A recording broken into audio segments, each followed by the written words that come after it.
Welcome back to the show, everybody. Check out these headlines here. We got the William Hinman emails and a conflict of interest. It's coming to the surface. Breaking news, Joseph Lubin is facing a demand for majority shareholders. We'll get into that. Can you say public audit? Because I can. SEC versus Ripple, what to watch out for when it comes to getting a tip on whether we're going to trial or not. And Jerome Powell from the Fed is talking crypto and more than one reserve currency? Say it isn't so. Somebody roll that beautiful intro.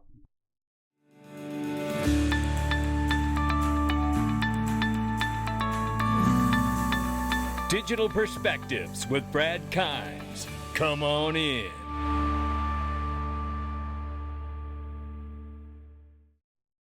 Welcome back to the show, everybody. You can follow me at Dig Perspectives on Twitter. Not at the top anymore. We're changing that. It's at Dig Perspectives on Twitter.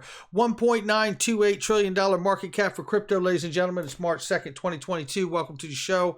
We are looking at 0.40% up on the market right now. Very quickly, Bitcoin 43,600 plus, Ethereum 2,900. It wants to be 3,000. 76 cents for XRP. It wants to be $1,000, but it just hasn't done it yet. Well, maybe we'll see some evidence of that getting a little bit closer today before we get out of this video. I believe that we are, to be honest with you. Look right here, link to what we do know is, we do know that XRP is currency and Ripple has private shares and they have private equity that's available on Link2, as well as Uphold and many, many other great products. And I tell you right now for the next 48 hours, Link2 is giving back $1,000 in XRP. That's what we're talking about. Who invest in Ripple using their Uphold wallet. That's what we're talking about. 48 hours, ladies and gentlemen. It's going very, very quickly, by the way. You never know. One of these days is going to be the last day that you can get a hold of that Ripple private equity because they'll be headed for a public exit. Looking right here, Ripple will receive massive boosts if these notes are produced. We're talking about the Estabrook notes very quickly, ladies and gentlemen.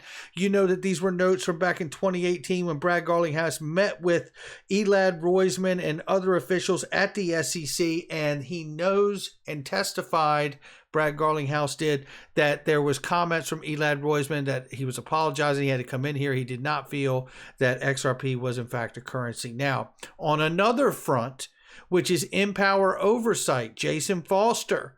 This was shared by John Deaton here, who is a third front to this battle that we're in. Empower Oversight has really been amazing here lately, getting the FOIA request for the emails related to Simpson Thacker. You can see from the tone of what is in this email, I got promoted to be in head DC. This is coming from the person sending it, Joshua Bonney.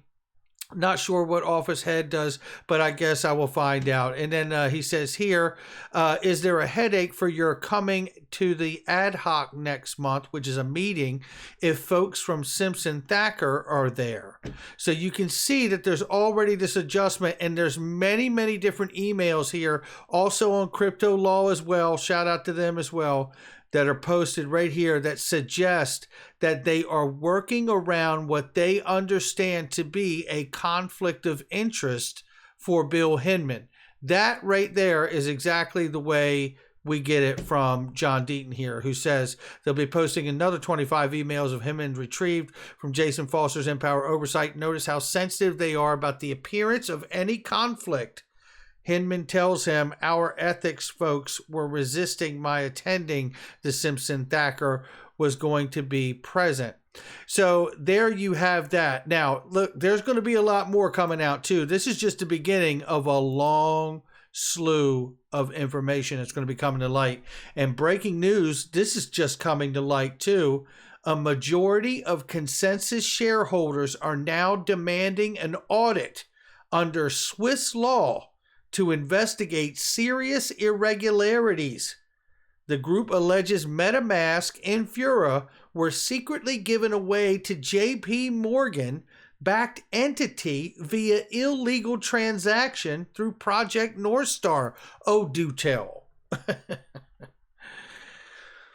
Well, it says right here on August 14, 2020, fundamental intellectual property and subsidiaries were illegally transferred from CAG into an entity, ConsenSys Software Incorporated, in exchange for 10% ownership of CSI and offset $39 million loan by founder Joseph Lubin, internally codenamed Project North Star. The transaction resulted in legacy financial institutions such as J.P.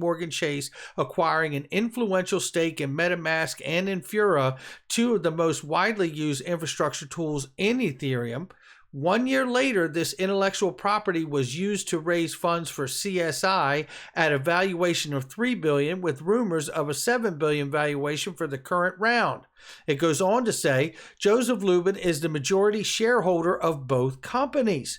The transaction was to the detriment of the minority shareholders of CAG and to the benefit of Joseph Lubin personally.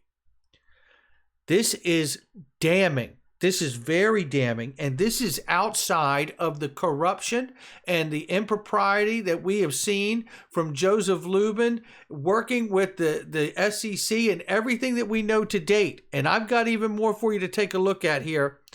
Stefan Hubert says here, and I agree with this, he's responding to this person's tweet here that says, wait, is this the theory he sold to them another company he had partial ownership in, or that he simply transferred the assets to the other company? Stephen Hubert says, my theory has always been that ConsenSys funded itself through sales of Ethereum and other ICO tokens. I believe that too.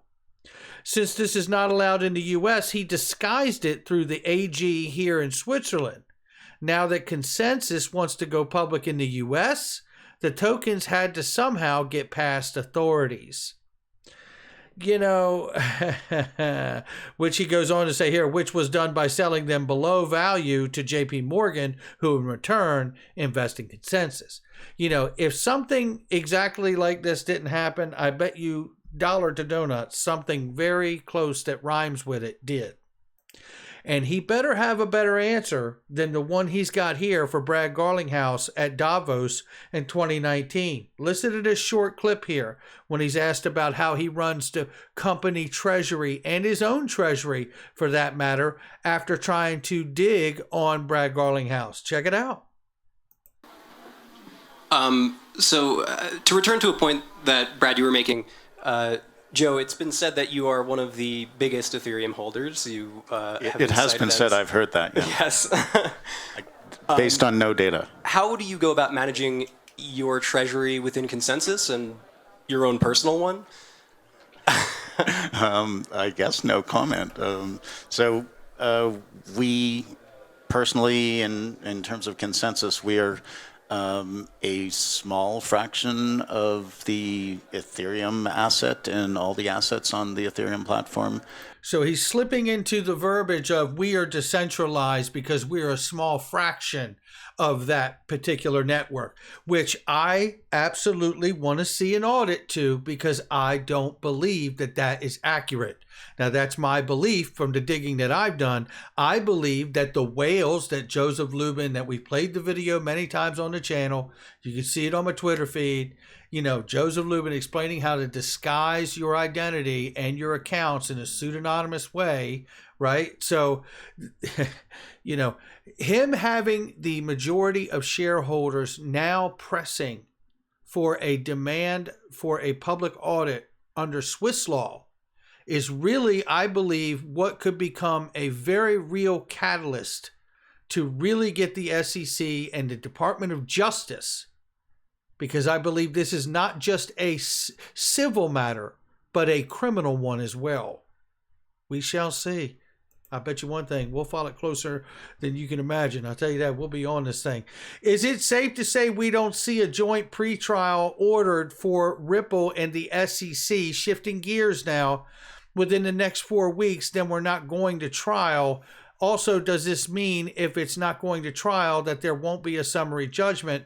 A couple of individual practices from Judge Torres. What he's getting at here, and shout out to JV, you should give him a follow, unless otherwise ordered by the court within 30 days after the date of completion of discovery or within 30 days after the court's decision on a dispositive motion, if any, the party shall file an, in both PDF format and Microsoft Word document, email to the court a proposed joint pretrial order which shall include, and then it gives a list of the following. So in other words, if these things aren't done within 30 days, does that mean it becomes a real signal for us to understand that the SEC versus Ripple won't go to trial if nothing's filed in that 30 days? As a follow-up here, Jay has a response from John Deaton, who says here, please remember Judge Netburn's decision on the interrogatories or RTAs.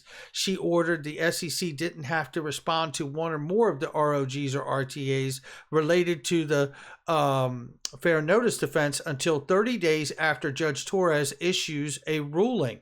If Judge Torres denies the motion to strike, the SEC has 30 days. I don't know if that means Judge Torres' local rules are suspended until that time or not. Arguably, it could have the practical impact. So we'll have to see. You know, we don't know if that can be used, but I think it's good on JV for being able to go out here and try to find something we can get for a signal as early as possible to know where this thing is going. Remember, we're days away from a settlement conference, and it doesn't mean they'll settle, but they're going to have a conference, and Judge Netburn will be mediating that conference. So now let's switch gears again. Today, there was a hearing which we heard from Jerome Powell from the Federal Reserve. In light of Russia sanctions, Fed chair calls for legislative framework to stop illicit crypto use. This talk is getting so old, but take a listen to this from Jungle Wing. I just think it underscores the need really for congressional action on digital finance, including cryptocurrencies. We have this burgeoning industry which has many parts to it, and there isn't in place the kind of regulatory framework that needs to be there. It was probably no different with railroads or telephones or the internet, and ultimately what's needed is a framework, and in particular ways to prevent these unbacked cryptocurrencies from serving as a vehicle for terrorist finance and just general criminal behavior, tax avoidance and the like. So I guess that's what I would say there. I don't really know the extent to which it's happening, although I just think it. And there you have that. Now, he goes on to say some other stuff here, too. In a second, we're going to get to it, where he drops the bomb about the, you could have more than one reserve currency. We'll get to that in just a second. What I want to show you and remind you of right now is, remember, just a couple days ago, U.S. banks were preparing for cyber attacks after latest Russia sanctions because the banks own SWIFT. And the SWIFT sanctions coming from the U.S. government imposing them through SWIFT onto Russia really means that Russia wants to retaliate with cyber attacks, starting with the banks. Well, how about this? Isn't it funny how the World Economic Forum always seems to have these, I don't even know what you would call it, premonitions, but they're full-on conferences and statements and interviews. Before the pandemic actually took place, we were hearing in 2019 that there was going to be a pandemic from the World Economic Forum. And oddly enough, last year, they were holding an event at the World Economic Forum simulation of a coming cyber attack, a coming cyber pandemic. That's what we were dealing with here. And basically what it was last year, right? Last year, World Economic Forum teamed up with the Russian government and global banks to run a high-profile cyber attack simulation that targeted the financial industry, an actual event that would pave the way for a reset of a global economy. That's what we're talking about. This here is Jim Rickards, economist and gold bug, and certainly a favorite of mine. Shout out to DAI for this post. I'm going to put you off right here. Listen to what he says about elite globalists that have penetrated different governments and countries around the world into the cabinets. And listen to what he says in this about a minute and a half here. Listen to this.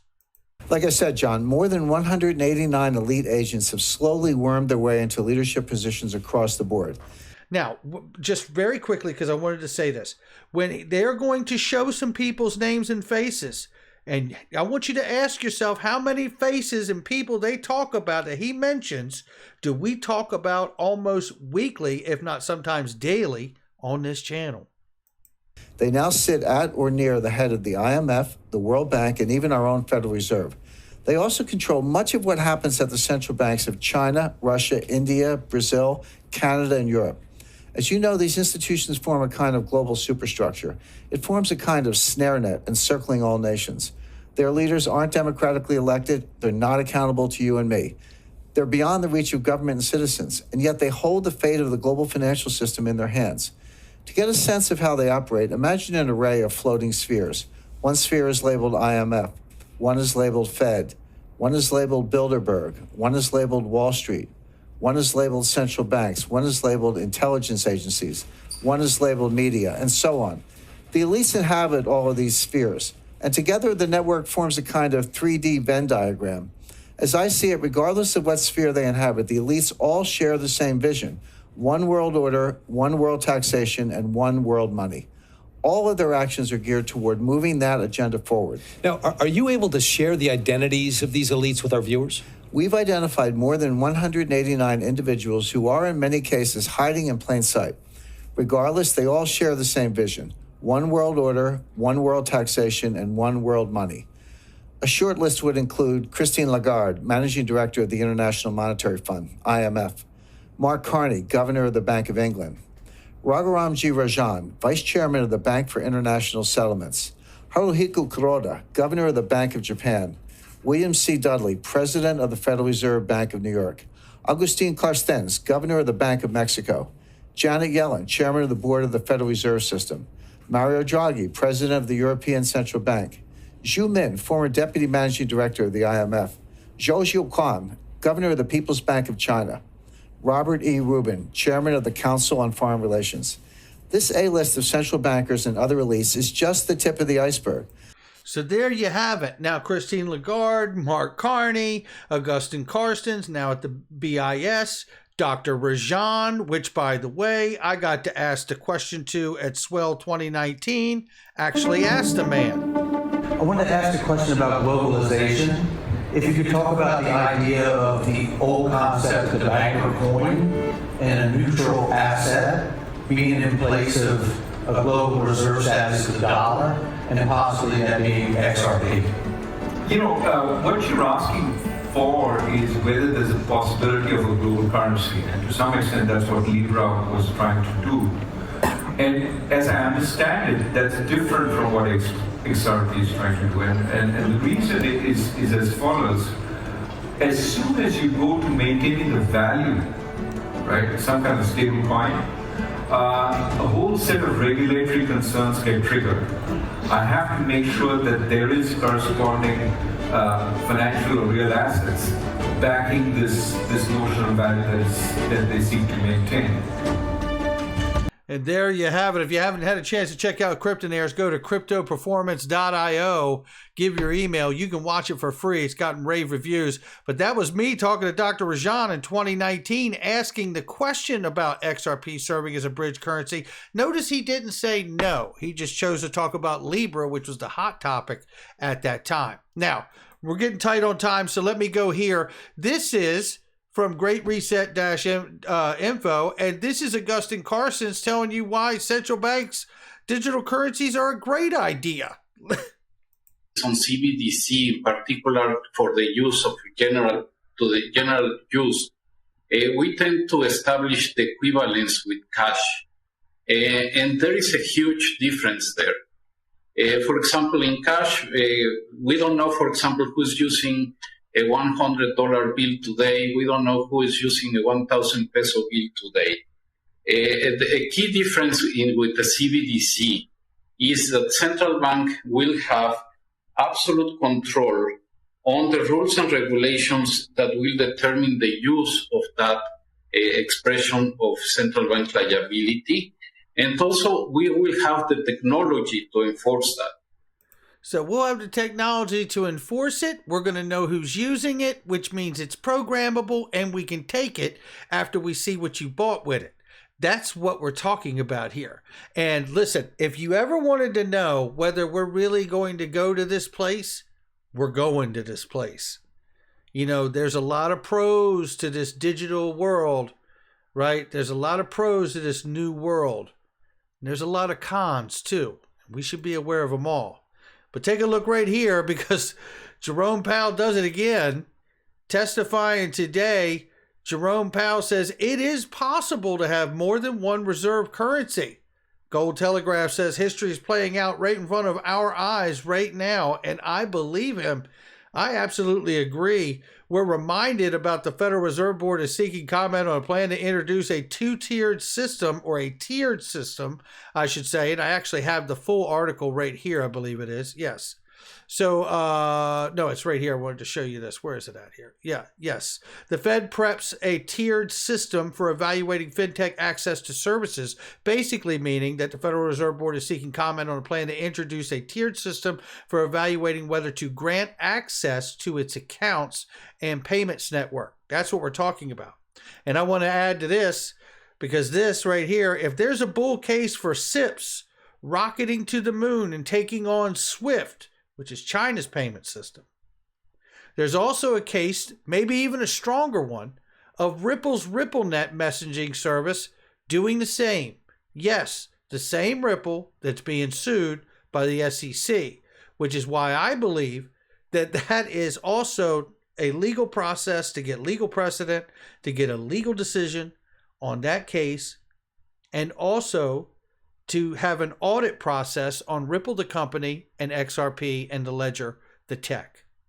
Now, don't forget, too, that while we're hearing from Jerome Powell talk about the fact that there could be more than one reserve currency, and that the new systems and payment systems and who to grant access to into their network and their payment services, don't forget, the Federal Reserve Task Force bragged that Ripple improves speed and transparency of global payments all the way back in 2017.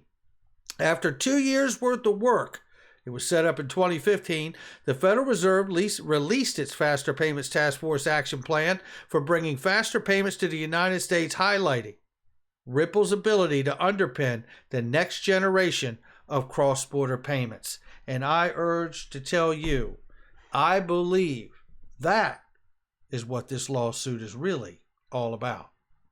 Not financial advice from me or anyone else. Things are getting good, ladies and gentlemen. September, they say, the legal analysts say, it doesn't go any further than that. This is getting good. Make sure you check out all the links in the description and the comment box. Great products and services I use each and every day with specials and deals you can only get if you click the links. I'll catch all of you on the next one.